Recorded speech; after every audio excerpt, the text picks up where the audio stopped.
Welcome to the Ultimate Ukraine channel. The Ukrainian armed forces continue to fill the Russian army with regret with their glorious victories at the front. Attempts to attack by the Russian army in the direction of Bakhmut end in major defeat. They also taste Ukraine's missiles in areas where they take defensive positions. But today, the attack on the strategic Russian airport in the depths of Russia fell like a bomb on the agenda and shows us that Ukraine is responding to Russian air attacks. Let's first examine the details of the attack, which is also reflected in satellite images, and then interpret it broadly. Russia's defense ministry said on Monday morning that 3 soldiers were killed after a Ukrainian drone was shot down as it approached a Russian airbase, noting that Russia is vulnerable as Ukraine appears increasingly willing and capable of achieving targets deep within the country. Maybe this was the announcement of the well-known fact that Russia is a very wide geography and it is impossible to defend every place. A week after President Vladimir Zelensky was greeted like a hero in Washington and asked for more powerful weapons, Kiev seemed to dare to continue the offensive against Russia. The Dawn operation on Monday morning was the second attack this month on the Engels military airbase and facility in Saratov, located about 400 miles from the Ukrainian border and home to Russia's strategic bombers, which are part of the country's nuclear triad.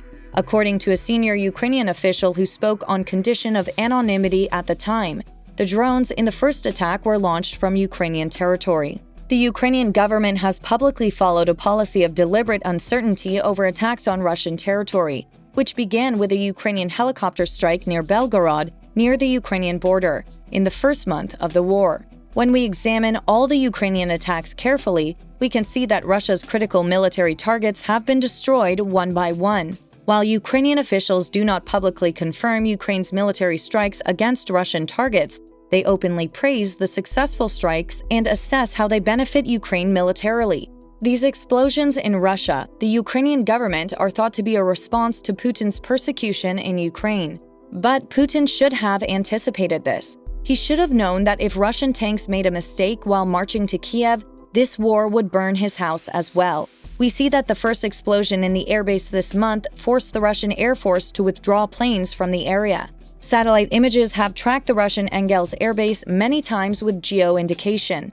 Maxar Technology satellite images first showed Russia's preparation of Russian bombers in early December. Later, at least 2 Russian nuclear-capable heavy bombers were damaged when the first attack took place. This disintegration has taken place and they are now trying to maintain their strategic aviation at several airports.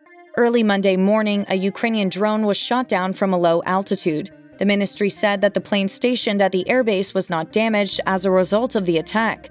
Russia's account could not be independently verified. But the facts are again very different from what the Russian media reported. Maxar satellites recorded the situation in the region at this time. The attack and previous similar events far inside Russia's territory have raised questions about the state of the country's air defense. Ukraine has been open about developing long-range drones, and Ukrainians have applauded such attacks as payback. Ukraine's top presidential advisor, Mikhailo Podolyak, said that after the attack on Engels and another airfield in Russia's Ryazan region earlier this month, they were justified retaliation for Moscow's mass missile and drone attacks on Ukrainian civil infrastructure. Shortly after these attacks on the bases, Russia quickly sent a barrage of missiles toward Ukrainian cities. Engels Airport on the Volga River in southern Russia is a base for some of Russia's long-range nuclear-capable bombers, including the Tupolev 160 and Tupolev 95.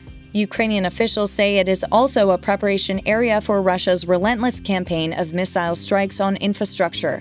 This is really serious data.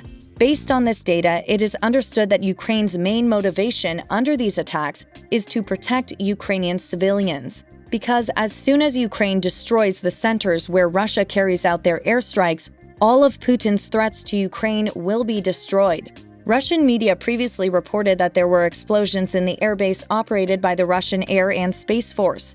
This was the second drone attack on the base that Moscow blamed on Kiev this month. However, contrary to the manipulative news of the disappearances of the Russian media on the subject we have just mentioned, the information obtained from the satellite images is completely different. The base is home to Russian Tu-160 and Tu-95 MS strategic bombers and other aircraft used to attack Ukraine. Satellite images captured what appeared to be a damaged Tu-95 bomber after the December 5th attack. On the same day, another drone attack was carried out on Diaghilev Air Base, located on the outskirts of Ryazan, southeast of Moscow. With these attacks, Ukraine showed Russia its own sword. When we look back at the front, the Russian army is entering a new and big structure.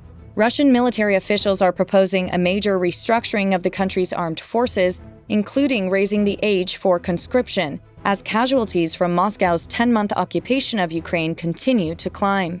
The proposals, announced by Defense Minister Sergei Shoigu earlier this week, would increase the size of Russia's armed forces by nearly 30% to 1.5 million soldiers. And this would represent a reversal of reforms undertaken more than a decade ago aimed at modernizing the Soviet era. They also mean an acknowledgement of the systemic problems that the Russian military continues to face, the problems highlighted by the crushing conflict in Ukraine. According to public estimates by Western intelligence and military officials, Russia has recorded more than 100,000 dead and wounded in Ukraine since February. The last time Moscow announced an official death toll was in September, when Shoigu announced that 5,937 soldiers had been killed in the war.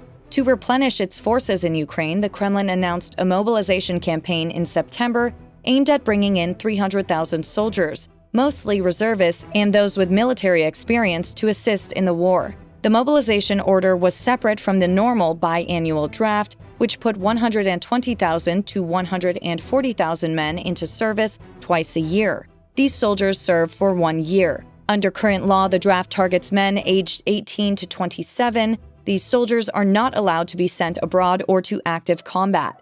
Speaking at an end-of-year conference attended by President Vladimir Putin, along with senior military officials on December 21st, Shoigu called for the age range of conscripts to be raised to 21 to 30 and said Russia needs a total force of 1.5 million people. He didn't give a time frame for when that would happen. Currently, the Russian army has about 1.1 million soldiers in total. With conscripts banned from serving in Ukraine, the authorities turned to contractually recruited volunteers to wage the war. Before the February 24th invasion, Russia had a total of about 400,000 contract soldiers, 150,000 of which were in the ground forces. Private military company Wagner Group has also deployed around 50,000 soldiers in Ukraine, many of which are believed to be conscripts from Russian prisons with a promise of early release, according to the UK Ministry of Defense. Shoigu said the expanded Russian forces will include 695,000 contract soldiers, of which 521,000 should enter service by the end of 2023.